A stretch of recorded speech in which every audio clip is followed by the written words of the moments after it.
Hello students, कैसे हैं आप सब लोग। आई होप बहुत ज़्यादा अच्छे होंगे आप सब। 11th क्लास का टॉपिक लेके आए हैं बेटा, अलजेब्रा और प्रॉपर्टीज ऑफ सेट। ठीक है, कुछ बच्चे अगर बुक्स में से पढ़ रहे होंगे तो कुछ कन्फ्यूजन क्रिएट हो रहा होगा वहाँ पर। और अगर मैं बात करूँ लेक्चर की तो काफ़ी दिनों बाद आया है, तो उस चीज़ के लिए मैं आपको बता दूँ कि कुछ बच्चों की क्यूरीज आ रही थी, तो सोचा कि भाई पहले इन क्यूरीज को निपटा करके फिर आगे चलते हैं। ठीक है, तो आज स्टार्ट करते हैं। अपना टॉपिक है अलजेब्रा और प्रॉपर्टीज ऑफ सेट। जो हमने प्रॉपर्टीज पढ़ी थी, जैसे कि हमने यूनियन ऑफ सेट के बारे में पढ़ा था, कॉम्यूटेटिव लॉ को फॉलो करता है, एसोसिएटिव लॉ को फॉलो करता है, इस तरीके से। यहाँ पर हमने ट्रांसपोज के बारे में भी पढ़ा था, डी मॉर्गन्स लॉ का भी जिक्र आया था इस जगह पर। तो उन चीज़ों के प्रूफ्स के बारे में बात करेंगे। ठीक है, और जो नेक्स्ट एक्सरसाइज है वो कुछ इस तरीके की भी है। जो पुराना एडिशन है उसमें जो अपनी 1.3 है उसी में ही वो क्वेश्चन ऐड है, जो मैं लास्ट लेक्चर में बोला था, कुछ थ्योरम टाइप क्वेश्चन आएंगे, प्रूफ वाले क्वेश्चन आएंगे। ठीक है, और जो नया एडिशन है उसमें उसको अलग से एक्सरसाइज ही बना दिया। तो बात करते हैं यहाँ पर कि किस तरीके से यहाँ पर काम होगा। देखो, हम वेन डायग्राम पढ़ चुके हैं, वेन डायग्राम की हेल्प से भी कर सकते हैं वो क्वेश्चंस। लेकिन अगर एक पर्टिकुलर मेथड बोला जाए आपको कि भाई मैथमेटिकली इनका प्रूफ आया तो कहाँ से आया, उस चीज को देखने के लिए कुछ बातें आपको याद रखनी पड़ेगी पहले क्वेश्चन करने से पहले। ठीक है, पहला पॉइंट मैं लिखता हूं कि कहीं पर भी आपको x belongs to a union b लिखा मिल गया, ठीक है, तो आप लिखोगे x बिलोंग्स टू a और x बिलोंग्स टू b। इसका ये मतलब होता है। बात आई समझ में। उसके बाद अगर कहीं पर ये लिखा मिल गया x not belongs to a union b, x not belongs to a union b, तो इसका मतलब होगा x belongs not belongs to a and x not belongs to b। बात पर ध्यान देना भाई। यहां पर अगर x बिलोंग कर गया, देखो अब यहां पर मैं आपको क्लियर कर देता हूं। यूनियन का मतलब होता है और इंटरसेक्शन का मतलब होगा एंड। स्टार्टिंग के लेक्चर में ही बोल दिया था कि यहां पर एंड और क्या खेल रहेगा सेट्स में। ठीक है, लेकिन ये कब होगा, जब बिलोंग्स टू का साइन रहेगा। किसका साइन रहेगा? बिलोंग्स टू का। बात आ गई समझ में? ठीक है, अगर साइन हो जाता है मेरे पास नॉट बिलोंग्स टू, तो यहां पर चीजें बदल जाती हैं। जब यूनियन आएगा तो वहां पर क्या होगा? एंड, और जहां इंटरसेक्शन आएगा वहां पर क्या होगा? और। बातों को समझ लेना इसी चीज से, बस यही इसी चीज का खेल है। यहां पर जो ये टॉपिक लेकर के चले हैं, यहाँ पर जो प्रूफ्स आएंगे वो यहाँ पर इन्हीं चीजों का खेल है बस यहाँ पर। ठीक है, तो इसीलिए मैंने यहाँ पर ये चीज लिखी कि x अगर बिलोंग कर रहा है a यूनियन b में, तो मींस x बिलोंग कर रहा है a में और x बिलोंग कर रहा है b में, क्योंकि बिलोंग्स था और यूनियन था और लग गया बीच में। ठीक है, और अगर x बिलोंग नहीं कर रहा है a यूनियन b में, तो इसका मतलब क्या है? सीधा सीधा कि x a में बिलोंग नहीं कर रहा एंड x b में भी बिलोंग नहीं कर रहा। नॉट बिलोंग्स टू था, इसलिए यूनियन की जगह पर क्या आया? एंड आया। ठीक है भाई, अगर मैं इस चीज को वेन डायग्राम से समझूं, सर ये तो रटवाने वाली बात है, तो देखो भाई, इसका अगर समझने की बात करो आप, तो एक वेन डायग्राम नाम की चीज हमने पढ़ी थी कि वेन डायग्राम पर हम सेट को शो करते थे। जब हमने ऑपरेशंस किए थे सेट्स पर, तो वहां पर वेन डायग्राम का जिक्र आया था। ये मान लो मेरा कोई ए सेट है और ये कोई बी सेट है। ठीक है, तो वहां पर ये चीज क्या थी? ए यूनियन बी थी।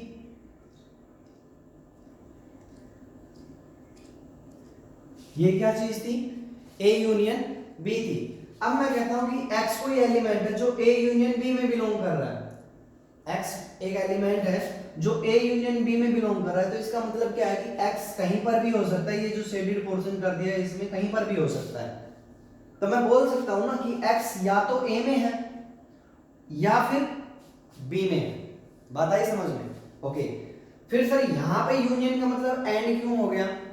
यहां पर भी मैं बता देता हूं, जब मैंने लिखा कि x a यूनियन b में बिलोंग नहीं कर रहा, x a यूनियन b में बिलोंग नहीं करेगा तो मतलब ये जो शेडेड पोर्शन है इससे बाहर कहीं बिलोंग करेगा, x y z कोई भी प्लेस कहीं पर भी बिलोंग करेगा। मान लो यहां पर बिलोंग कर रहा है तो मैं बोल सकता हूं ना कि भाई x ना तो a में है n और ना ही b में है।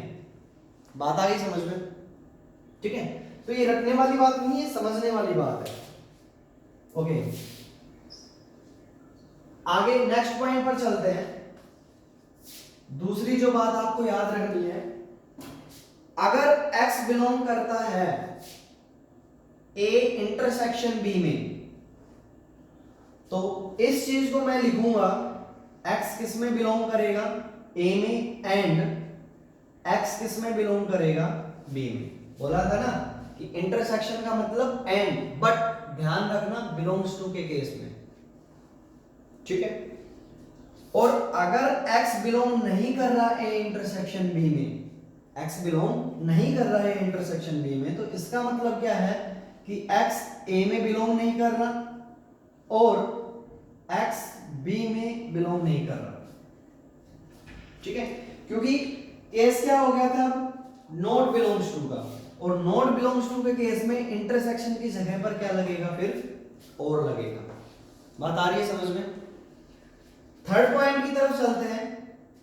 थर्ड पॉइंट कहता है कि कहीं पर अगर मैं कहूं कि x बिलोंग कर रहा है a माइनस b में, शब्दों पर जाना, x बिलोंग कर रहा है a माइनस b में, तो इस चीज को मैं लिखूंगा कि x बिलोंग कर रहा है a में एंड x बिलोंग नहीं कर रहा b में। a माइनस b का ये मतलब हुआ, अगर कोई एलिमेंट है x वो a माइनस b में बिलोंग कर रहा है तो सीधी सी बात है कि x a में बिलोंग करेगा, b में बिलोंग नहीं करेगा।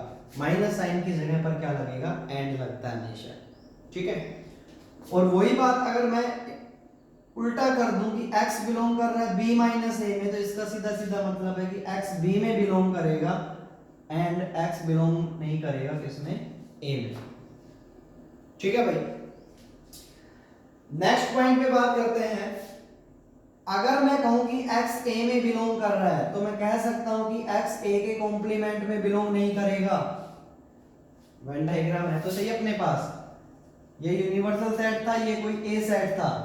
अब मैं कहता हूं कि x a में बिलोंग कर रहा है तो सीधी सी बात है x a कॉम्प्लीमेंट में बिलोंग नहीं करेगा, क्योंकि a कॉम्प्लीमेंट कहां होगा, सेट से बाहर की जो चीज होती है यूनिवर्सल सेट में वो a कॉम्प्लीमेंट होता है। ठीक है, तो a में बिलोंग कर रहा था तो किस में बिलोंग नहीं करेगा, a कॉम्प्लीमेंट में नहीं बिलोंग करेगा। और अगर x a कॉम्प्लीमेंट में बिलोंग कर रहा है मतलब x यहां पर कहीं है, ये तो a था अपना, x इस शेडेड पोर्शन से बाहर है तो मैं बोल सकता हूं कि x फिर किस में नहीं है, a में नहीं है। सिंपल सी बात है। वेन डायग्राम अगर समझ में आ रहा है, वेन डायग्राम का कंसेप्ट क्लियर है, तो ये कोई चीजें अलग से देश दुनिया से बाहर की नहीं है। बात आ रही है समझ में? ठीक है, बट ये चीजें हमें एक शॉर्ट लेवल पे याद रखनी पड़ेगी जो अभी प्रूफ करेंगे वो। ठीक है भाई, ओके। अब अपने क्वेश्चन की तरफ चलते हैं कि हमें क्वेश्चन किस तरीके से आएंगे, किस तरीके से पूछे जाएंगे।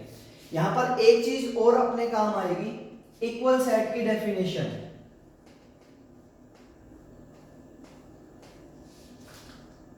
इक्वल सेट की एक डेफिनेशन हमने पढ़ी थी जब हमने सबसेट के बारे में पढ़ा था कि अगर दो सेट है A एंड B,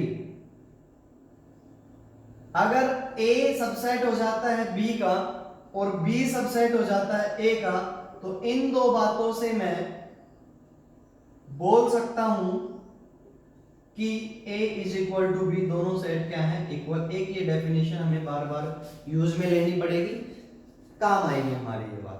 ठीक है, तो ध्यान रखना है यहाँ पर कि यहाँ पर दो चीजें दी हुई होंगी, उनको इक्वल प्रूव करना होगा। तो क्या करेंगे उसके लिए, a को b का, मान लो एक a की फॉर्म में एक b की फॉर्म में, तो a को b का सबसेट प्रूव कर दो और b को a का सबसेट प्रूव कर दो। अगर ये चीज प्रूव हो गई तो मैं इन दोनों की हेल्प से बोल सकता हूँ कि इक्वलिटी ऑफ सेट की डेफिनेशन की हेल्प से बोल सकता हूँ कि a is equal to b। तो एक ये चीज आपके काम आएगी। ठीक है, तो इन चीजों को नोट करो, एक बार रिमाइंड करो, क्वेश्चन की तरफ चलते हैं।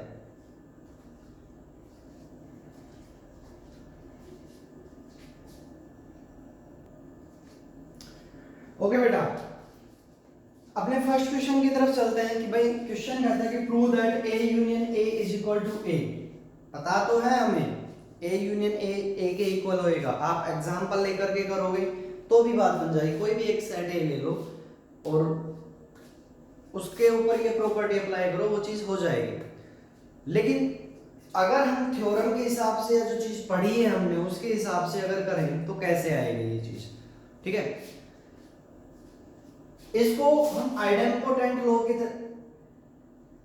नाम से भी जानते हैं, आइडेम्पोटेंट लॉ, ठीक है, कि A union A is equal to A and A intersection A is equal to A. एक और पार्ट है इसका, आइडेम्पोटेंट लॉ कहता है कि ए इंटरसेक्शन ए भी क्या आता है, ए के इक्वल आता है, ठीक है। तो इसका प्रूफ देखते हैं। अब देखो कि ए यूनियन ए हमें किसके इक्वल प्रूव करना था, ए के। यूनियन लगाऊं, इंटरसेक्शन लगाऊं, कुछ भी लगाऊं, दो सेट के बीच में कोई भी ऑपरेशन लगाऊं, मिलना तो मुझे क्या है, एक सेट ही है। अब मुझे एक ये सेट है, ये कंप्लीट, और एक ये सेट है, दोनों को क्या प्रूव करना है, इक्वल प्रूव करना है। तो सीधी सी बात है, मुझे दो चीजें प्रूव करनी पड़ेगी। क्या? एक तो ये कि ए यूनियन ए सबसेट है किसका, ए का, ठीक है। और एक दूसरी बात प्रूव करनी पड़ेगी कि ए सबसेट है किसका, ए यूनियन ए का। फिर से रिमाइंड करा देता हूं, equality of set if A is the subset of B and B is the subset of A, then A is equal to B। ये चीज थी। तो उसी के आधार पर हम चलते हैं, इन दोनों को इक्वल करना पड़ेगा। तो मैं A यूनियन A को इसका सबसेट प्रूव कर दूं और A को A यूनियन A का सबसेट प्रूव कर दूं।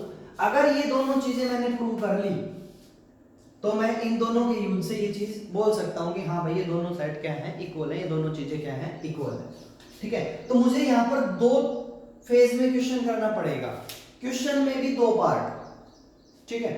मैं ए पार्ट की तरफ चलता हूं। ए पार्ट क्या था, A union A is subset of A, ये प्रूव करना है, ओके। इसको इसका सबसेट प्रूव करना है तो मैं कहूंगा कि let X be any element of A union A. मैंने कोई एक एक्स एलिमेंट मान लिया जो किसमें है, ए यूनियन ए में है, ठीक है। मतलब मैं बोल सकता हूं कि एक्स बिलोंग कर रहा है ए यूनियन ए में। इसका एक ही मतलब है, इस लाइन का और इस लाइन का एक ही मतलब हो, ठीक है। अच्छा, जब मैंने ये बात बोली कि एक्स बिलोंग कर रहा है ए यूनियन ए में, तो क्या मैं इसको ये लिख सकता हूं x बिलोंग्स टू a और x belongs to a, because union के लिए कौन यूज होता है, और, कि भाई x a में बिलोंग करेगा, यूनियन आ गया उसकी जगह और x a में बिलोंग करेगा, ठीक है। इस बात से क्या निष्कर्ष निकल के आता है कि भाई x a में बिलोंग कर रहा है, क्योंकि ये a और ये a सेम ही तो बात है, ठीक है, ओके। मैंने x को किस में बिलोंग करवाया था, a यूनियन a में, और प्रूव क्या कर दिया कि x किस में भी बिलोंग कर रहा है, a में बिलोंग कर रहा है। तो इन दोनों बातों से क्या पता चला कि a यूनियन a सबसेट है किसका, a का। बात आई समझ में, ओके। अब अपने b पार्ट की तरफ चलते हैं। b पार्ट क्या कहता है, a is subset of a union a, ये प्रूव करना है। ये ऑलरेडी प्रूव, इसको मैं इक्वेशन फर्स्ट डाल दूंगा, ये ऑलरेडी प्रूव्ड है। Definition of, by the definition of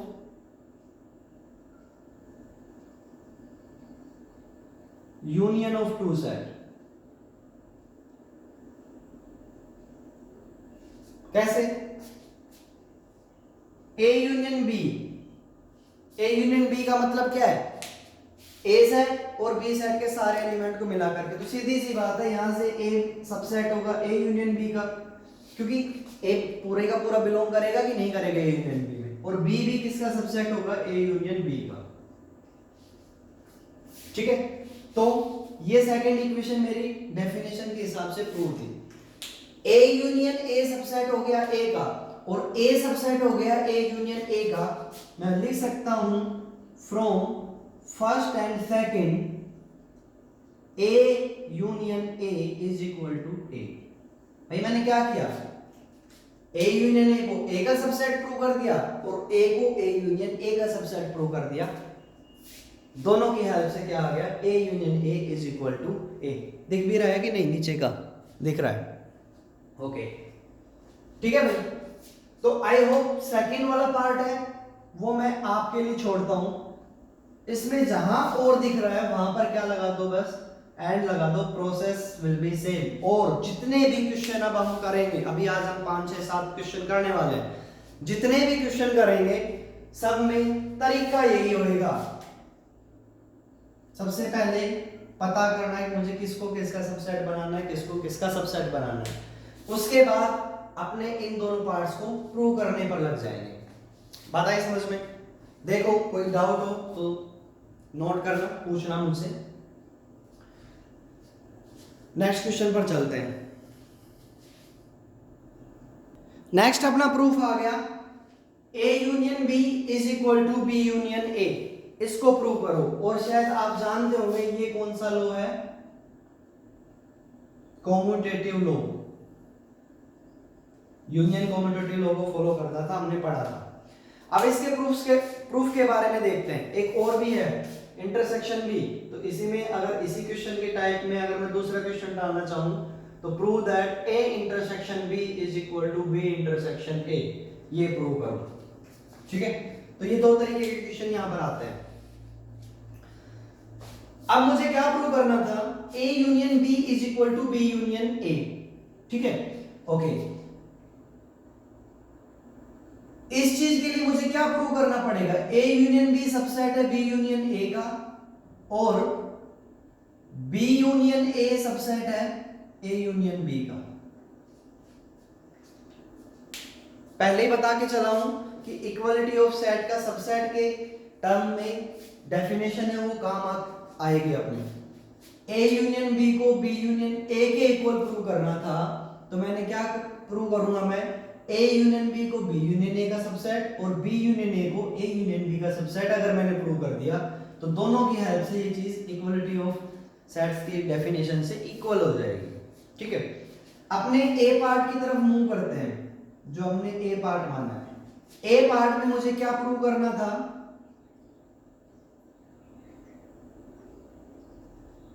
A union B is the subset of B union A। इस पर काम करेंगे।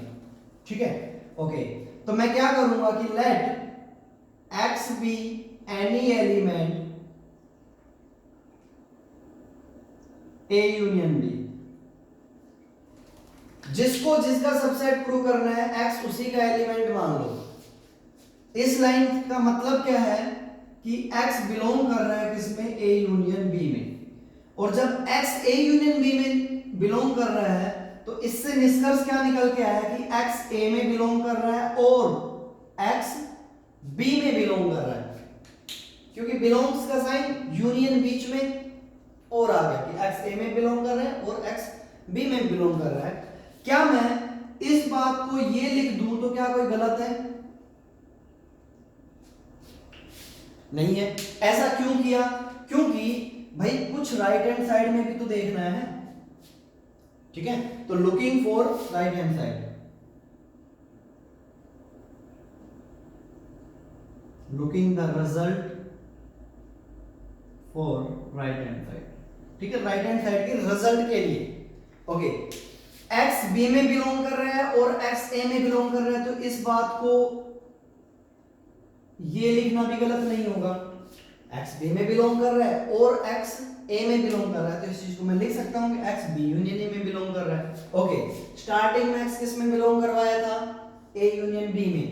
प्रूव क्या कर दिया कि X किस में बिलोंग कर रहा है, B यूनियन A में। तो मैं बोल सकता हूं यहां से कि A union B is the subset of B union A। ठीक है, बात आई समझ में?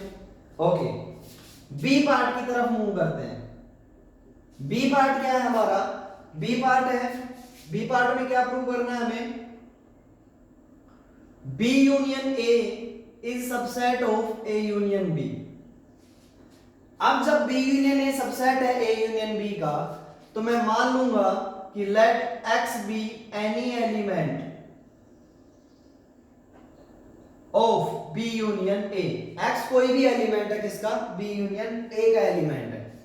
ओके, तो इस बात को मैं ये लिख सकता हूं कि भाई एक्स बिलोंग कर रहा है बी यूनियन ए में, और जब X belongs to B union A तो उसका निष्कर्ष निकला कि एक्स बी में बिलोंग कर रहा है और एक्स ए में बिलोंग कर रहा है। इस बात को ऐसे लिखना भी कोई गलत नहीं होगा, क्योंकि हम प्रूफ वाले क्वेश्चन पर चल रहे हैं, तो हमें हर हाल में प्रूफ चाहिए। कोई गलत बात लिख करके नहीं, सही है तो हम इधर उधर कर सकते हैं बातों को, ठीक है।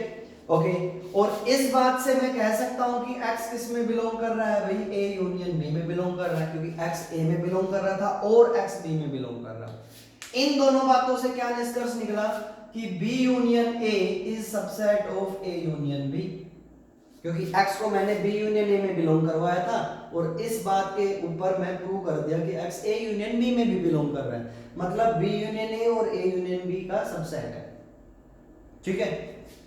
पहली बात ये थी मेरी। दूसरी बात ये थी from first and second, first और सेकंड को देखें हम अगर ध्यान से, तो क्या दिख रहा है, a यूनियन b सबसेट है b यूनियन a का, और b यूनियन a सबसेट है a यूनियन b का। तो भाई यहां से तो एक बात निकल के आई कि a union b equal to होगा b यूनियन a के। यही चीज हमें प्रूव करनी थी। सेकंड क्वेश्चन आपके लिए, जहां और दिख रहा है उसकी जगह एंड लगाओ, ठीक है भाई। ट्राई करना, समझ में नहीं आए तो पूछना, नोट करो।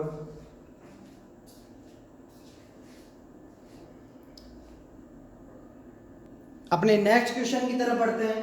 क्वेश्चन बोल दिया कि prove that a intersection b intersection c is equal to a intersection b intersection c, ठीक है।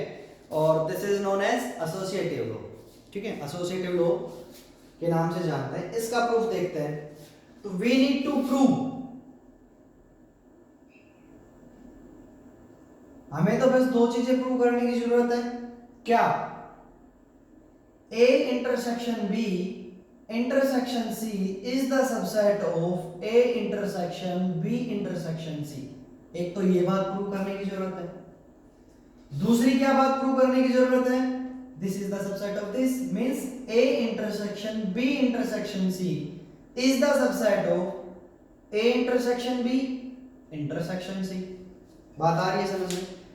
इसको इसका सबसेट प्रूव करो, इसको इसका, ये दो बातें प्रूव करने की जरूरत है। ओके, अपने ए पार्ट की तरफ चलते हैं। ए पार्ट में मुझे क्या प्रूव करना है, a intersection b intersection c is the subset of a intersection b intersection c। Okay, ये इसका सबसेट होगा, ये प्रूव करना है। तो मैं x को इसमें बिलोंग करवा लूंगा। Let x belongs to a intersection b intersection c, और प्रूव क्या कर दूंगा कि x इसमें बिलोंग कर रहा है। बस, हर क्वेश्चन, दो तीन क्वेश्चन कर लिए, सब में यही तो फंडा हो रहा है। क्या कि जिसको जिसका सबसेट प्रूव करना है उस सबसेट में x को बिलोंग करवा दो, मान लो, और इसमें प्रूव करके दिखा दो कि इसमें बिलोंग कर रहा है, वो इसका सबसेट हो जाएगा। बात आ रही है कुछ कुछ समझ में? हर एक क्वेश्चन सेम पैटर्न का चलेगा, हर एक क्वेश्चन प्रूफ वाला। यहाँ पर इस टाइप का क्वेश्चन जो होंगे इन पे प्रॉपर्टीज पर प्रूफ के, वो सेम पैटर्न से चलने वाले क्वेश्चन है, ठीक है। ओके, x को मैंने इसमें बिलोंग करवाया, ठीक है। इससे क्या निकल के आया कि x ब्रैकेट को बाद में, x किस में बिलोंग कर रहा है, a इंटरसेक्शन b में। इंटरसेक्शन लगा हुआ है, उसके लिए क्या यूज करते हैं, एंड। x किस में बिलोंग कर रहा है, c में। ये बात आ रही समझ में? पहले का क्या इस चीज को मैं ये भी लिख दूं कि x बिलोंग करेगा a में एंड x बिलोंग करेगा b में एंड x ऑलरेडी बिलोंग कर रहा था c में, इसमें भी इंटरसेक्शन लग रहा था, इसलिए इसके लिए क्या आ गया, एंड यूज हो गया, ठीक है।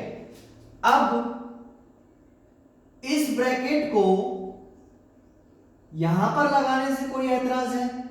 नहीं है भाई, कोई गलत काम कर ही नहीं रहा मैं। एंड था, ब्रैकेट को इधर लगाया चाहे मैंने इधर लगाया, कोई दिक्कत ही नहीं है। और इस चीज को अगर मैं मॉडिफाई करके लिखूं तो यहां से ये आ जाएगा। क्या कह रहे थे ब्रैकेट कि x b में बिलोंग कर रहा है एंड x c में बिलोंग कर रहा है, तो एंड के लिए तो क्या लगता है? इंटरसेक्शन। बिलोंग्स टू का साइन है इसलिए इंटरसेक्शन लग रहा है, ठीक है।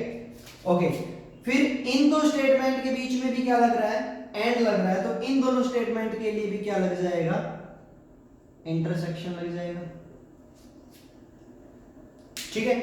मींस मैंने x को इसमें बिलोंग करवाया था और इसमें प्रूव कर दिया, तो यहां से क्या पता चला?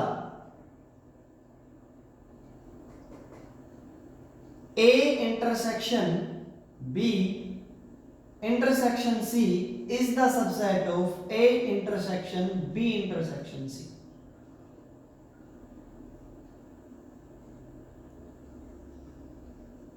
फर्स्ट बात आई समझ में? अपने बी पार्ट की तरफ चलते हैं। बी पार्ट में हमने क्या प्रूव करना था? A intersection B intersection C is subset of A intersection B intersection C, ये प्रूव करना था। इसको इसका सबसेट प्रूव करवाना था। अब x को इसमें बिलोंग करवा दूंगा। Let x belongs to A intersection B intersection C। इससे क्या बात निकल के आई कि x A में बिलोंग कर रहा है, इंटरसेक्शन लगा हुआ है उसके लिए एंड, और x B इंटरसेक्शन C में बिलोंग कर रहा है, ठीक है। यहां से अगर मैं इसको और एलेबोरेट करके लिखूं तो x A में बिलोंग कर रहा है एंड x B में बिलोंग कर रहा है एंड x C में भी बिलोंग कर रहा है। ब्रैकेट था तो इसलिए ब्रैकेट में लिखा। अब यहां पर भी एंड, यहां पर भी एंड, तो ब्रैकेट को यहां रखूं चाहे यहां रखूं कोई दिक्कत नहीं है। तो मैं इस चीज को ये लिखूंगा तो कोई गलत कह ही नहीं सकता, ठीक है। ओके, इससे क्या पता चला? अगर ब्रैकेट यहां आ गया तो इस चीज को मैं लिख सकता हूं x belongs to A intersection B, क्योंकि बीच में एंड बिलोंग्स टू का साइन है तो इंटरसेक्शन यूज हो जाएगा। And x belongs to C था ही, फिर से दो स्टेटमेंट के बीच में कौन लगा? एंड लगा, तो ये जो x है वो बिलोंग कर जाएगा A इंटरसेक्शन B, एंड की जगह आ गया इंटरसेक्शन C, ठीक है। x को इसमें माना था, इसमें प्रूव कर दिया, मींस यहां से क्या पता चला? A intersection B intersection C is subset of A intersection B intersection C.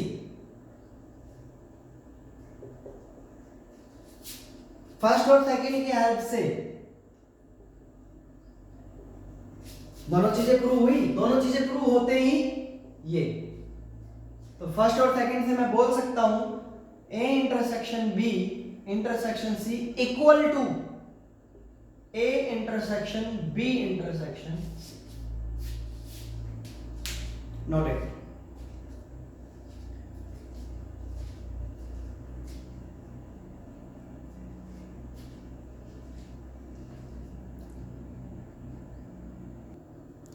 Okay बेटा, नेक्स्ट टॉपिक की तरफ चलते हैं, नेक्स्ट क्वेश्चन की तरफ चलते हैं। डी मॉर्गन्स लॉ, टॉपिक तो वही है खैर अपना, D Morgan's law. Next question की तरफ चलते हैं। क्या आपको ये प्रूव करना आ गया तो मींस एक तरीके से डी मॉर्गन्स लॉ है, ठीक है। तो यहां पर कैसे काम करेंगे? वही तरीका, दो चीजें प्रूव करनी पड़ेगी। पहली तो क्या? A यूनियन B का कॉम्प्लीमेंट सबसेट होगा A complement intersection B complement का।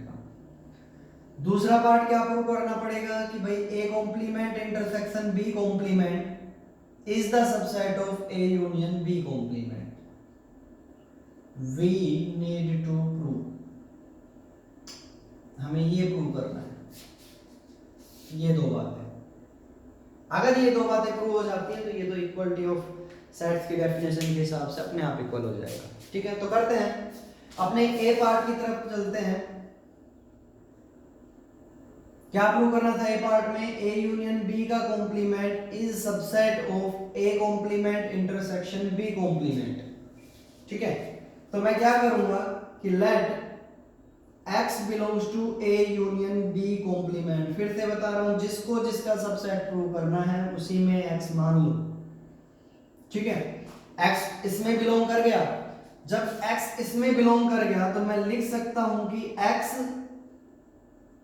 ए यूनियन बी में बिलोंग नहीं करेगा, बताया था स्टार्टिंग में वो चीजें इसीलिए बताई थी कि आपको ध्यान रहेगी, अगर x a में बिलोंग कर रहा है तो x a कॉम्प्लीमेंट में बिलोंग नहीं करेगा, और अगर x a कॉम्प्लीमेंट में बिलोंग कर रहा है तो x a में बिलोंग नहीं करेगा। बात आ रही है समझ में? ये बात मैंने आपको बताई थी। तो यहाँ पर x a यूनियन b के कॉम्प्लीमेंट में बिलोंग कर रहा है तो मैं बोल सकता हूं कि x a यूनियन b में बिलोंग नहीं कर रहा, और x a यूनियन b में बिलोंग नहीं कर रहा तो मैं इसको ये लिख दूं, x not belongs to a and x not belongs to b। थोड़ा सा ध्यान दो, नॉट बिलोंग्स टू में यूनियन की जगह कौन लगता है, एंड लगता है। बात आई समझ में? ठीक है, तो x a यूनियन b में बिलोंग नहीं कर रहा था, इस बात हमने x को इसमें बिलोंग करवाया a यूनियन b के कॉम्प्लीमेंट में।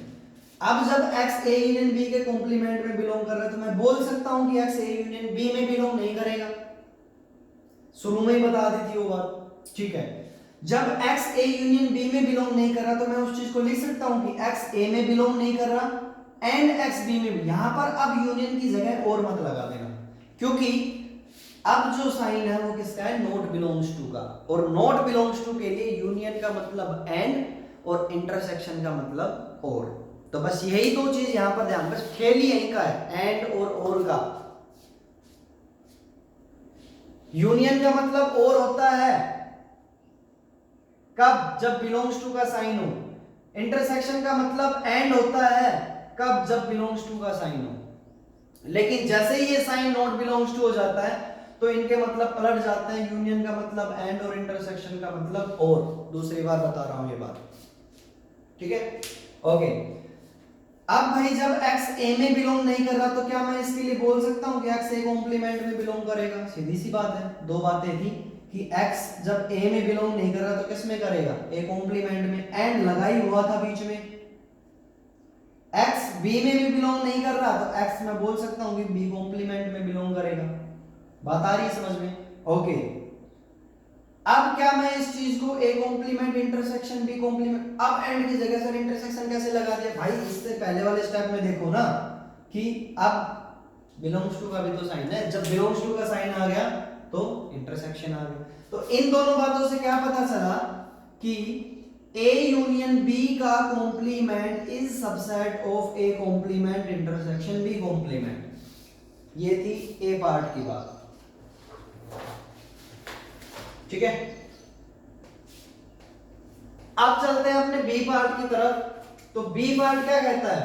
बी पार्ट में हमने प्रूव क्या करना है, A complement intersection B complement is the subset of A union B complement. Okay, X को मैंने A complement intersection B complement में बिलोंग करवाया, इससे मुझे दो बातें पता चली कि x किस में बिलोंग कर रहा है, a कॉम्प्लीमेंट में, एंड x किस में बिलोंग कर रहा है, b कॉम्प्लीमेंट में। ठीक है? ओके, जब x a कॉम्प्लीमेंट में बिलोंग कर रहा है तो मैं लिख सकता हूं कि x a में बिलोंग नहीं करेगा और x b में बिलोंग नहीं करेगा। ठीक है?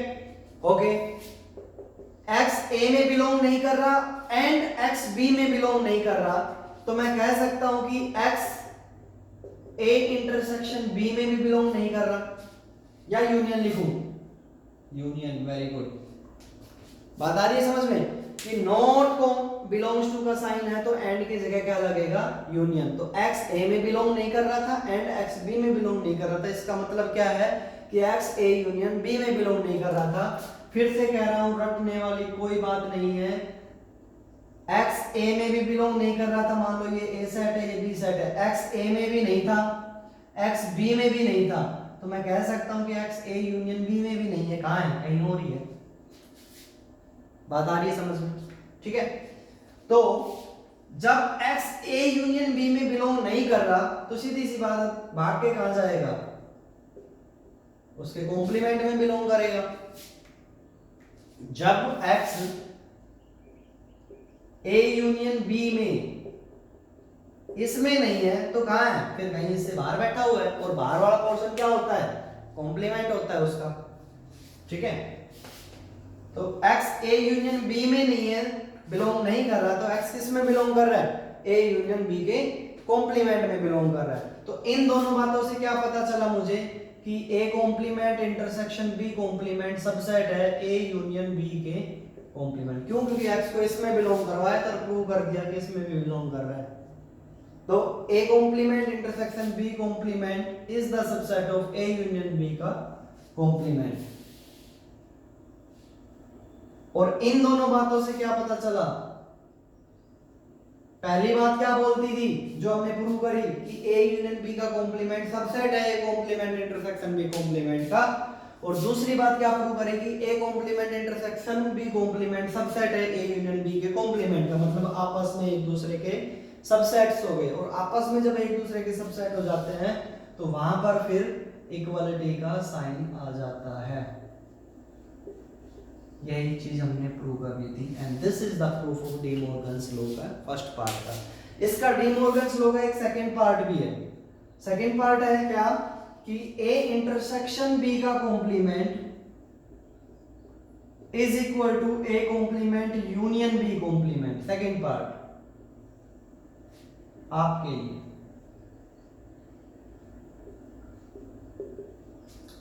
ठीक है, तो ये आपने खुद करना है। तो बेटा इस तरीके से यहां पर काम होगा।